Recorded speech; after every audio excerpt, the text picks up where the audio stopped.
Petrol diesel का संयम से इस्तेमाल करना, जो विदेशों में शादियों का, विदेशों में घूमने का, विदेशों में वैकेशन पर जाने का मिडिल क्लास में कल्चर बढ़ता जा रहा है। घर में कोई भी फंक्शन हो, कोई भी कार्यक्रम हो, हम सोने के गहने नहीं खरीदेंगे, सोना नहीं खरीदेंगे।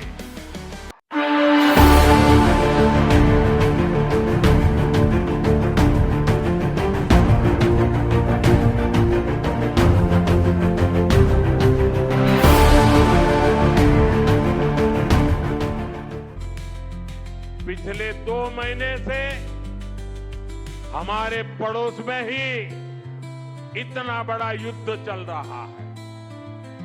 इसका असर पूरी दुनिया पर पड़ा है और भारत पर तो और भी गंभीर असर हुआ है। साथियों, भारत के पास बड़े बड़े तेल के कुएं नहीं है। हमें अपनी जरूरत का पेट्रोल, डीजल, गैस, ये सब बहुत बड़ी मात्रा में दुनिया के दूसरे देशों से, बाहर से मंगाना पड़ता है। युद्ध की वजह से पूरी दुनिया में पेट्रोल, डीजल, गैस और फर्टिलाइजर के दाम बहुत अधिक बढ़ चुके हैं, आसमान को भी पार कर गए। अड़ोस पड़ोस में देशों में क्या हाल है वो तो अखबारों में आता है। भारत सरकार इस युद्ध के पिछले 2 महीनों से देशवासियों को इस संकट से बचाने के लिए लगातार प्रयास कर रही है। नागरिकों पर बोझ न पड़े, इसके लिए सरकार सारा बोझ सरकार खुद अपने कंधे पर उठा रही है। लेकिन साथियों, जब सप्लाई चेन पर संकट लगातार बना रहे तो हम कितने भी उपाय कर लें, मुश्किलें बढ़ती ही जाती है। इसलिए अब देश को सर्वोपरि रखते हुए, मां भारती को सर्वोपरि रखते हुए हमें एकजुट होकर के लड़ना होगा। हमें याद रखना है, देश के लिए मरना ही सिर्फ देशभक्ति नहीं होती है। देश के लिए जीना और देश के प्रति अपने कर्तव्यों को निभाना, वो भी देशभक्ति होती है। इसलिए वैश्विक संकट के इस समय में हमें कर्तव्यों को सर्वोपरि रखते हुए कुछ संकल्प लेने होंगे और उन संकल्पों को पूरे समर्पण भाव से पूरा करना होगा। जैसे एक बड़ा संकल्प है पेट्रोल डीजल का संयम से इस्तेमाल करना। साथियों, हमें पेट्रोल डीजल का उपयोग कम करना होगा। शहरों में जहां मेट्रो है वहां हम तय करें कि हम मेट्रो का ही उपयोग करेंगे, ज्यादा से ज्यादा मेट्रो में ही जाएंगे। अगर कार में ही जाना जरूरी है तो फिर कार पूल करने का प्रयास करें और भी लोगों को साथ बिठा लें। अगर हमें कहीं सामान भेजना हो तो कोशिश करनी है कि वह ज्यादा से ज्यादा रेलवे गुड्स के जो ट्रेन होती है, रेलवे की सर्विसेज से भेजें, ताकि इलेक्ट्रिक रेलवे होने के कारण पेट्रोल डीजल की जरूरत नहीं पड़ती है। जिन लोगों के पास इलेक्ट्रिक व्हीकल है, वो भी कोशिश करें कि इलेक्ट्रिक व्हीकल का ज्यादा से ज्यादा उपयोग करें। साथियों, हमने कोरोना के समय में वर्क फ्रॉम होम की, ऑनलाइन मीटिंग्स की, वीडियो कॉन्फ्रेंस की, ऐसी अनेक व्यवस्थाएं विकसित की और हमें आदत भी हो गई थी। आज समय की मांग ऐसी है कि उन व्यवस्थाओं को हम फिर से शुरू करें तो वो देश हित में होगा। Work from home, online conferencing, virtual meeting, इनको हमें फिर से प्राथमिकता देनी है। साथियों, आज जो संकट है उसमें हमें विदेशी मुद्रा बचाने पर भी बहुत जोर देना होगा, क्योंकि दुनिया में पेट्रोल डीजल इतना ज्यादा महंगा हो गया है, पहले से कई गुना ज्यादा कीमतें बढ़ गई है। तो हम सबका दायित्व है कि पेट्रोल डीजल की खरीद पर जो विदेशी मुद्रा खर्च होती है, पेट्रोल डीजल बचाकर हमें वो मुद्रा भी बचानी है। इसके लिए हमारे छोटे छोटे प्रयास भी देश की बहुत मदद कर सकते हैं। जैसे आजकल जो विदेशों में शादियों का, विदेशों में घूमने का, विदेशों में वैकेशन पर जाने का मिडिल क्लास में कल्चर बढ़ता जा रहा है। हमें तय करना होगा कि जब ये संकट का काल है और हमारी देशभक्ति हमें ललकार रही है, तो कम से कम 1 साल के लिए हमें विदेशों में जाने की बातों को टालना चाहिए। भारत में बहुत सारी जगह है, वहां हम जा सकते हैं। बहुत कुछ भारत में किया जा सकता है। हमें विदेशी मुद्रा बचाने के जो भी रास्ते हम लोग अपना सकते हैं, हमें बचाना होगा।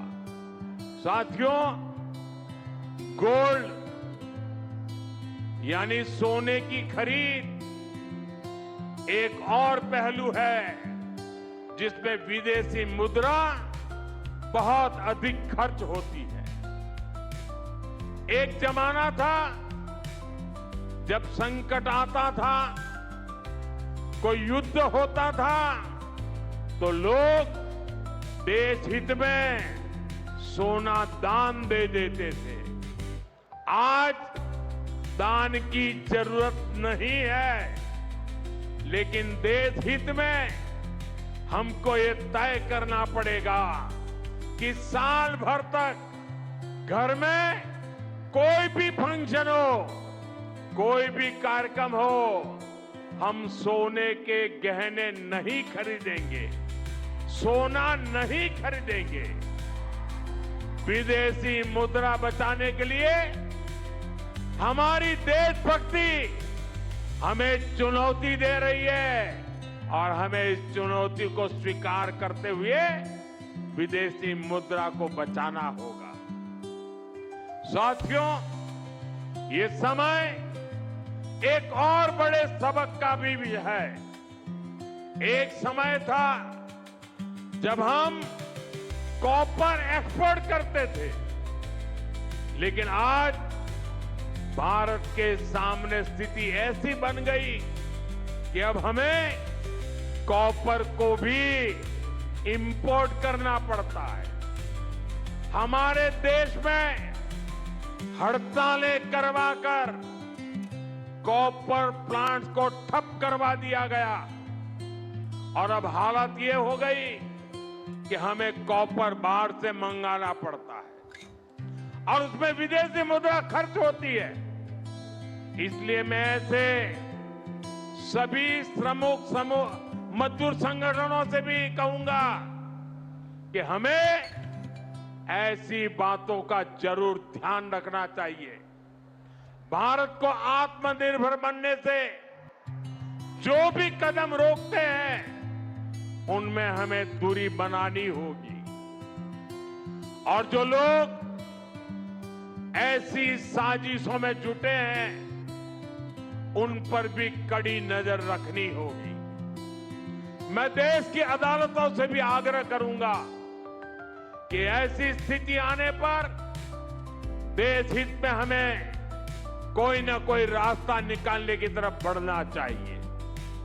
साथियों, ऐसे ही खाने के तेल का भी है। इसके आयात के लिए भी बहुत बड़ी मात्रा में हमें विदेशी मुद्रा खर्च करनी पड़ती है। हर परिवार अगर खाने के तेल में खाने का तेल का जो उपयोग करता है अगर वो कुछ कमी करे, मैंने बार बार कहा है 10% कम करो। अगर हम तेल खाना कम करें ना तो भी वो देशभक्ति का बहुत बड़ा काम है। आप देश सेवा में योगदान दे सकते हैं और इससे देश सेवा भी होगी और देह सेवा भी होगी। इससे देश के खजाने का स्वास्थ्य भी सुधरेगा और परिवार के हर सदस्य का स्वास्थ्य भी अच्छा रहेगा। साथियों, विदेशी मुद्रा की खपत वाला एक और सेक्टर हमारी खेती है। हम बहुत बड़ी मात्रा में बाहर से केमिकल फर्टिलाइजर इंपोर्ट करते हैं। केमिकल फर्टिलाइजर खेती के कारण हमारी धरती मां को बहुत पीड़ा हो रही है। हमारे खेत बर्बाद हो रहे हैं। अगर आज हम अपने खेत को नहीं बचाएंगे तो भविष्य में फसलों पर भी खतरा आ जाएगा। इसलिए बहुत जरूरी है कि हम केमिकल फर्टिलाइजर की खपत 25%, 30%, 40%, 50% उसको घटाए आधी कर दें और हम उसके साथ साथ नेचुरल फार्मिंग की तरफ बढ़े। हम फर्टिलाइजर का उपयोग कम करके विदेशी मुद्रा भी बचा सकते हैं और साथ साथ अपने खेत को बचा सकते हैं। हमारी ये धरती मां को बचा सकते हैं और यह हमें करना ही होगा। आज वैश्विक संकटों से जो चुनौतियां आई है हमें उन चुनौतियों को परास्त करना होगा। साथियों, भारत सरकार खेतों में डीजल पंप की जगह सोलर पंप की योजना चला रही है। हम खेतों में डीजल पंप की जगह सोलर पंप का उपयोग करने का जोर देना होगा। मैं कोविड काल में भी आग्रह करता था कि हम स्थानीय चीजें खरीदें, वोकल फॉर लोकल के मंत्र को लेकर चले। हम मेड इन इंडिया चीजें खरीदकर भी विदेशी मुद्रा बचा सकते हैं और हमारे देश में स्थानीय उत्पादन की कोई कमी नहीं है। चाहे जूते हो, पर्स हो, बैग हो, हमें स्वदेशी पर बल देना चाहिए। ये बातें सिर्फ एक सरकार, एक दल, एक व्यक्ति की नहीं है। ये बीजेपी का भी मुद्दा नहीं है, ये देश का मुद्दा है और इसके लिए हर नागरिक, हर राजनीतिक दल, हर सरकार, हर समाज, हर संगठन को संकल्पबद्ध होगा। मैं मीडिया के साथियों से भी देश हित में आगे आने के लिए आग्रह करूंगा। आइए देशभक्ति का भाव जगाएं और देश को जो वैश्विक संकट चल रहे हैं, देश उस संकटों का लाभ ले, परिस्थिति पे सवार हो जाए। ऐसा वातावरण बनाने के लिए हमें योगदान देना होगा और तभी जाकर के देश सफल होगा। ऐसे संकल्प जब हर नागरिक पूरी ईमानदारी से सिद्ध करेगा तो भारत हर संकट में जरूर विजयी होगा।